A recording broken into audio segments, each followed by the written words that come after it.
In 2018, across the NHS and across social care, there are many discussions taking place about the creation of new models of care. These are sometimes called accountable care organisations, sometimes accountable care systems or partnerships, sometimes multidisciplinary community providers. They have a variety of different names, but actually what's being constructed is a form of expanded primary care which involves the public much more in a pathway of care. This has already been tried over the last 2 years across the country with the vanguards. And what I'm talking about today is one bit of learning that's come from those 2 years of experience. In particular, over those 2 years, I've been working with the leaders of a group of organisations called multidisciplinary community providers. And this is expanded primary care. And what I want to talk about today is one way in which they've learnt to drive this difficult change, because these new models of care involve dramatic change in nearly everybody's practice. And to do that, you need something which provides a driver for that change over a couple of years. And one of the ways in which we've found that to work best is to construct a story, a narrative about how that change will take place. As I'll explain, the National Health Service has been very good at developing plans and assuming that those plans will in some way drive change. But they don't place the staff and the public in a new vision of care. And what the creation of a narrative does is create that new vision of care and places people inside it so they can understand their role. What I'm going to do is explain the 10 steps that are necessary in developing that narrative around the new model of care. The way in which we start creating a narrative around a new model of care is to recognise the crucial importance of motivation in bringing about changes. It's just not possible for the creation of a new model of care to take place because people above a locality tell people to do it. This just involves much too much change for it to be done through instruction. So what we need to do is find a way of touching people's hearts and minds with an idea of creating a new model of care and therefore touching their motivation. Without strong motivation of staff and the public alike, this is not going to take place. One of the reasons for this is we have spent 70 years providing healthcare in ever more fragmented episodes of care with ever more fragmented professions and organisations. The National Health Service is provided through very different organisational forms. The small businesses that are the way in which GPs organise themselves, the very large acute hospitals, mental health trusts, community trusts, all of these now construct an organisational form which looks after its own part of the healthcare system, but doesn't actually construct a coordinated system of care. The problem for today is that the larger number of patients that we are seeing now need pathways of care rather than episodes of care. I'm going to be talking a lot about an 85-year-old woman with 3 comorbidities, someone with diabetes, arthritis, and dementia. Each of those morbidities actually has a specialist looking after her, and each of those morbidities will have different drugs and different interventions to try and manage her disease. No one at the moment is looking after Mrs. Jones as a whole. And that means, given that this is now the stock customer for our health service, we are constructing the wrong form of care for this particular new form of expanded comorbidities.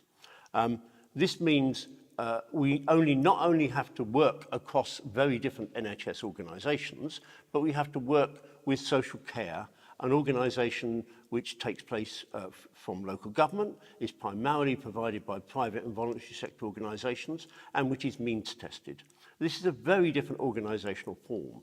If we're going to construct something which is seamless from these different organisations, we're going to have to get people to operate and to work in a very different way. This will involve the public experiencing their services in a very different way. There'll be confusion amongst the public by not having outpatient organisations within, for example, hospitals. Why are they now taking place in primary care? So the public also need to be a clear part of this narrative. Given the scale of this change, and that it involves changes in nearly everybody's practice in health and social care, we are going to need a fairly powerful set of drivers to bring it about. And this, as I said just now, cannot be made to happen from people, from leaders of the NHS. It will only succeed if people really want to do this. And the only way you can get people to really want to do it is to find elements of motivation to get them to do it. One of the ways in which I'm going to explain we can find that motivation is to construct a very different story about how people might bring about that change and the role they play in that change. And to do that, we need to understand the story of their current method of working.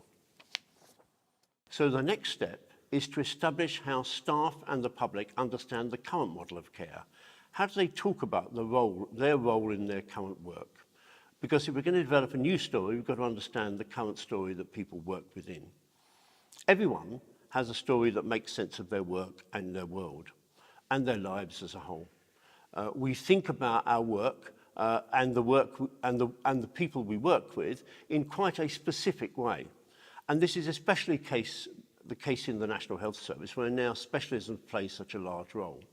Coming back to the lady with 3 long-term conditions, the 3 specialists that she sees, each of them will be treating that particular disease and that morbidity without necessarily looking at the totality of her other diseases. So, for example, if I'm a diabetologist and I've become one of the European experts in diabetes, what I have to understand is in England, 80 of the 100 people I might be seeing will also have other diseases apart from diabetes. So if I treat them as if they've only got diabetes, then I'll be wrong 80% of the time. I've also got to remember that 17% of the people with diabetes also have dementia, and therefore the way in which they will understand their disease and their treatment is likely to be very different from the others. Yet I go to work with my story as a diabetologist and someone whose job it is to help people manage that particular disease. It's a story which makes sense for me at the moment, but doesn't necessarily make sense for most of the people I work with because they have other diseases as well. So we have to try and understand how that valid story at the moment that makes sense of my work will also need to be changed because the people I'm working for and with have got different needs as well. The current model of care has been constructed over these 70 years within very different organisations. So, for example, most diabetologists work in acute hospitals. Most people with diabetes live in the community. They have to go into that acute hospital rather than to actually have diabetologists coming out to deal with them. And so the model of care that is currently constructed is constructed for diabetes within a hospital, even though the majority of people want their care outside of that hospital. So we have models of care constructing a particular story, and the story for the National Health Service at the moment is primarily that the hospital is the organisation that rules the roost. If we're going to change that model of care, then we need to change that particular story of where things happen. Most staff believe that their part of the pathway of care is actually the most important part of that pathway of care. And that's a very important thing. It's a good thing that people think their work is important. But very few members of staff have an overall vision of the totality of that pathway. They will understand the thing they do, and they'll concentrate on the thing they do, and they may understand 2 or 3 things either side of that, but it's unlikely they'll understand the whole NHS and social care relationship that takes place with the 85-year-old woman with 3 long-term comorbidities.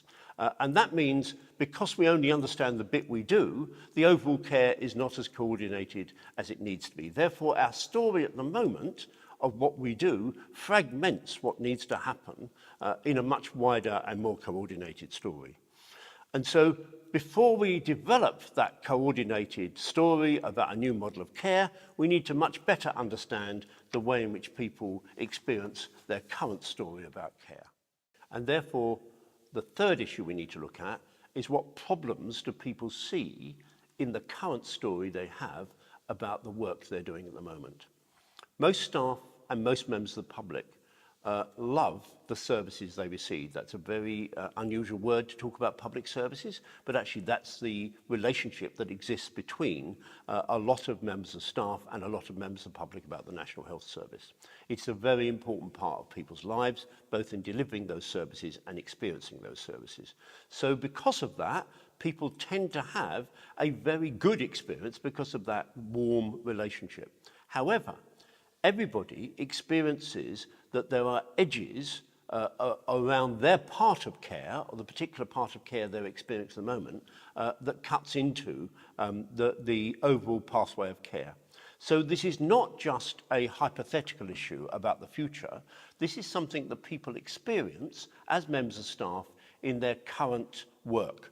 They experience that the edges of care are fragmented and they're not quite sure, or they can't really depend on what has happened before they pick up their part of care and what will happen in the future.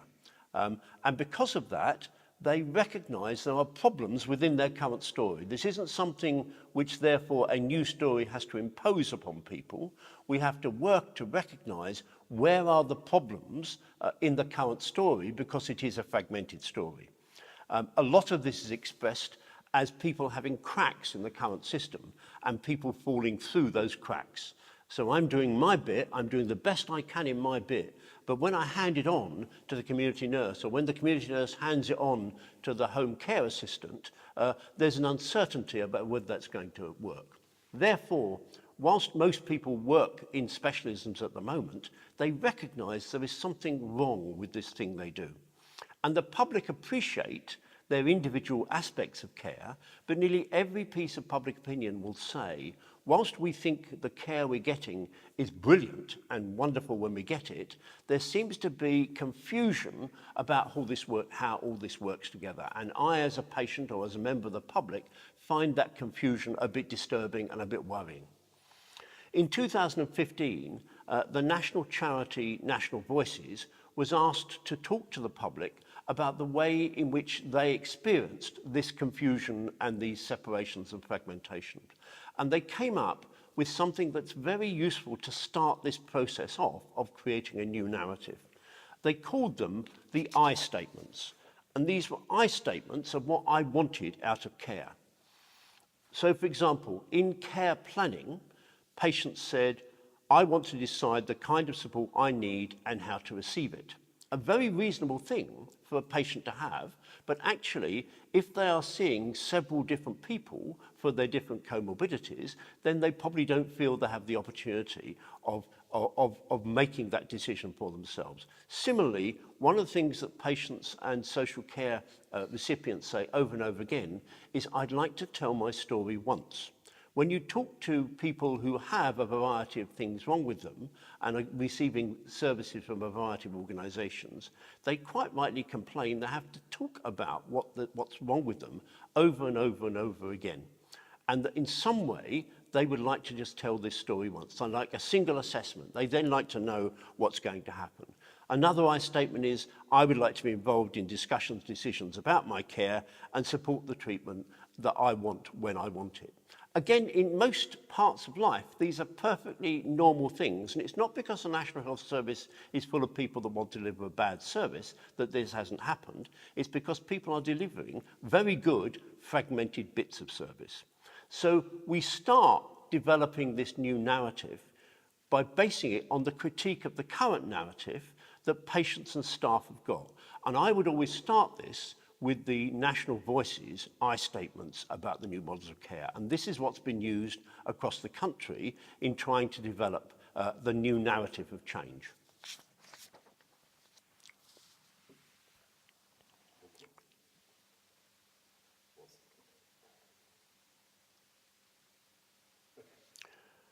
The fourth issue is about how we begin to develop and communicate this narrative. The National Health Service and most public sector organisations are very good at creating plans about the nature of change. You walk into any manager's office and you'll see Gantt charts up on the wall which march through the year about change that's going to happen. And it in some way assumes that the plan will make these changes happen. Unfortunately, when the plan meets the meets the staff and the public that are carrying out those changes, there are really real problems about making that change happen. The change in activity that plans bring about is really quite small. Since a new model of care leads a great deal of change, the plan is not going to be something that makes this happen. The plan needs developed into an entirely different form of knowledge and an entirely different form of language called a narrative, called a story. How, for example, if we're going to create person-centered coordinated care, how are we going to put that into a story that makes sense for staff and the public? How are we going to express that in a way which makes sense for that change? And one of the things that's been interesting with the new models of care is that several of them have used animations as a way of expressing this. So, for example, in Sunderland, they constructed Jack's story. Jack is an old age pensioner who has trouble with his lungs, as lots of people in the Northeast do, and there's an animation that goes through the various experiences that Jack has in trying to get coordinated care. And these are really problematic experiences, and they're not unusual, and they're by the way, very, very important, very normal experiences that people have. Jack, as an animation, somehow places all of these experiences in a story which, when anyone sees it, can understand it. It's very different from a plan for Jack. It's very different from a plan for change, because you can see the role that different members of staff play in that story and the overall different relationship for Jack. You need a plan to begin that change, but you need a narrative to construct the change and to make it happen. So the fifth part of this change is, how do you begin to develop a new narrative with the staff and with the public? To move people from the existing model of care to a new model, you need to connect with where people are, you need to have a new vision of change, and you need a motivation that moves people from where they are to that new vision of change. And all three of those things need to happen. Crucially, if they're going to work, they only work if they engage with where people are. So, for example, you need to understand the current stories that people have got, and as I was just explaining, you need to understand their criticisms of where they are, not in some abstract way, but in the real work that they carry out at the moment. They will understand what's wrong with the current system better than we can do it from afar. So the crucial thing about starting this process is talking to people about where they are at the moment and what's wrong with where they are at the moment. The second thing is to work with them about how things could be different. What is the vision that would make Jack's life different? How do we understand the end result of all of this change? And where do we put different parts of the staff story into that change? And the third thing is, how do we motivate people to move from A to B? If we don't do that with the people themselves, we'll end up with all sorts of attempts at motivation that don't actually motivate people. One of the distressing things about the National Health Service in recent years is when they've carried out large-scale changes, each person who's been running these changes has been asked to construct a compelling case for change. And I've worked with people on these compelling cases for change, and there they have a very worked out problem with the present world and a vision for the future. And they call this a compelling case for change. And they come to me and they go to us and say, the problem with our compelling case for change is no one seems to believe it. Now, that's a problem because it really isn't very compelling if people don't believe it. And one of the reasons it's not compelling is the case for change has been constructed in a room separate from the people who are going to have to carry this out. We often construct attempts to motivate people without finding out whether the thing we've come across is really going to motivate them. We'll only find out whether things motivate people by engaging with the people themselves who are going to carry out that change. So where they are at the moment, where they're going to be working in the future, and the motivation of change can only be done by talking to staff and the public. And staff and the public also have very different views about this. But both need to be engaged all the time. Otherwise, we end up with a story that nobody recognises, from a place that no one recognises at the moment, and a motivation that doesn't touch people at all. So constructing a narrative in a separate room from the people that are going to be engaged with this will not work.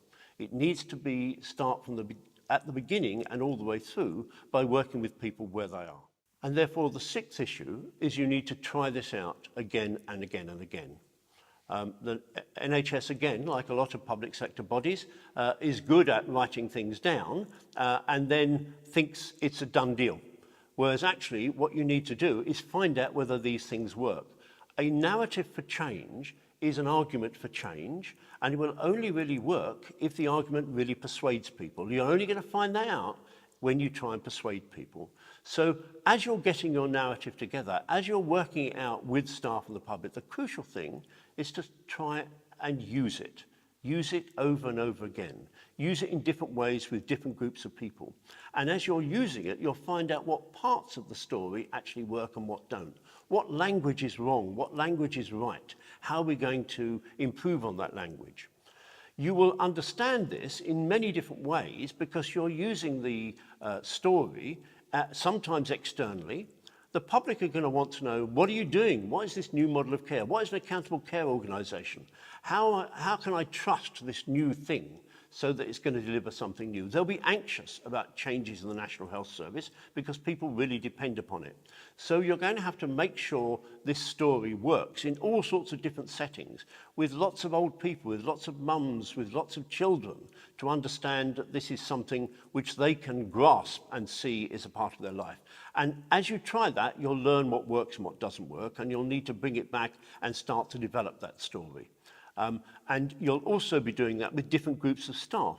Most obviously, if you're talking to a group of community nurses, they'll have a very different view of this from a group of people that are working on finance in the National Health Service. Both of those groups of people are going to have to understand their part in this new story.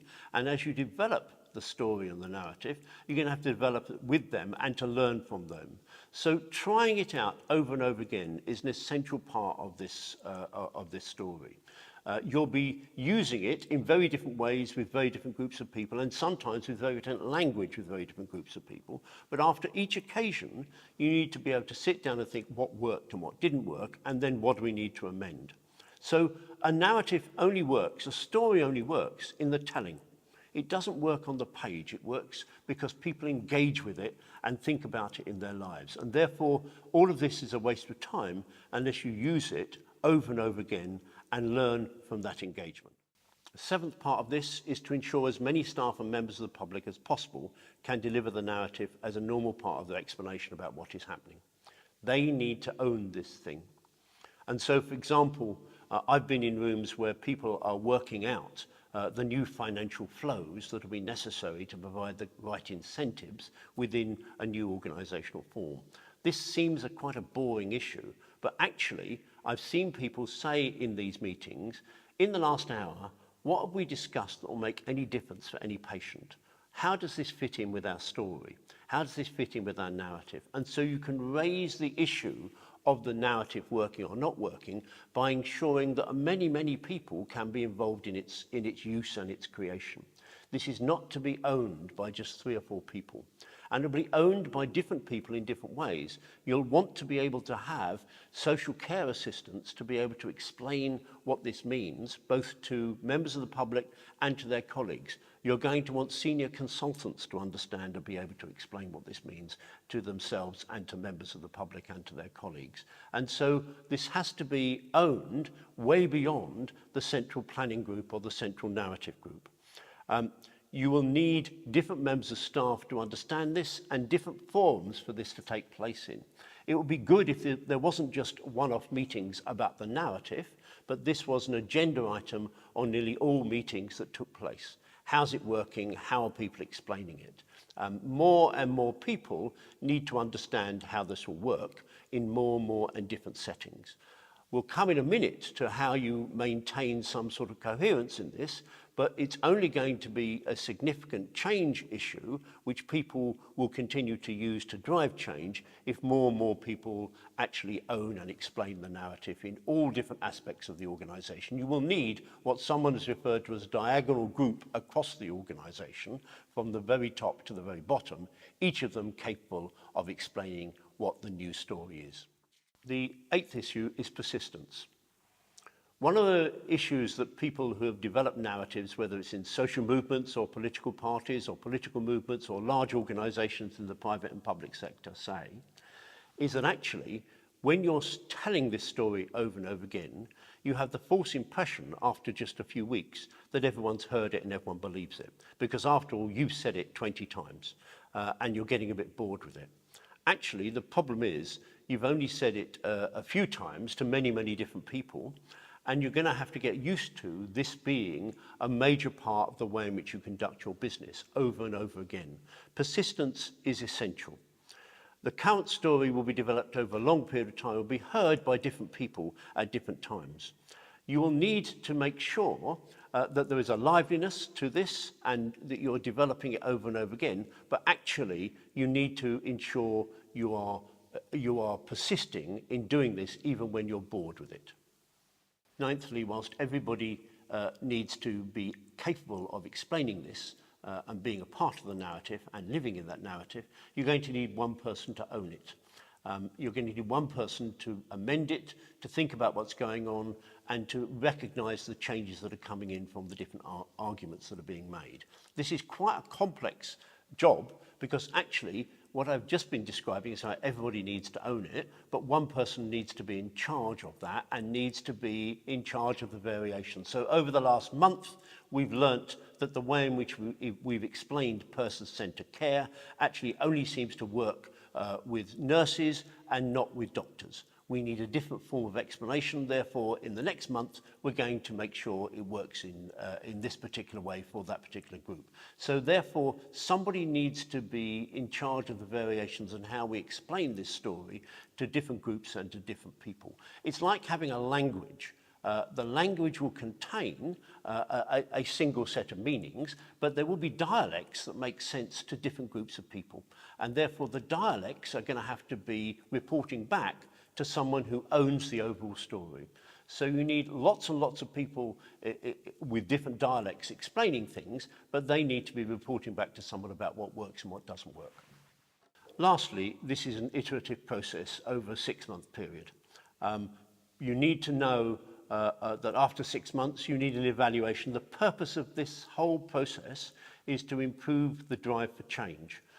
It's not just to tell a story, it's to ensure that story is part of a change process which is improving care and improving the experiences that people have of that care. And so you need to understand after a 6-month period and evaluate whether this narrative has actually worked in that direction. It could be a story that people are telling and then carrying on with their practice because the story hasn't really engaged with people as it needs to. So in 6 months' time, you need someone to come in, probably from outside, and say, how has this narrative engaged or not engaged with change, and how does it drive forward? After that, you can then either continue with the story or rewrite it in a way which engages with people in a better way. It's like any novel, any short story, it only works if it convinces people to be a part of it.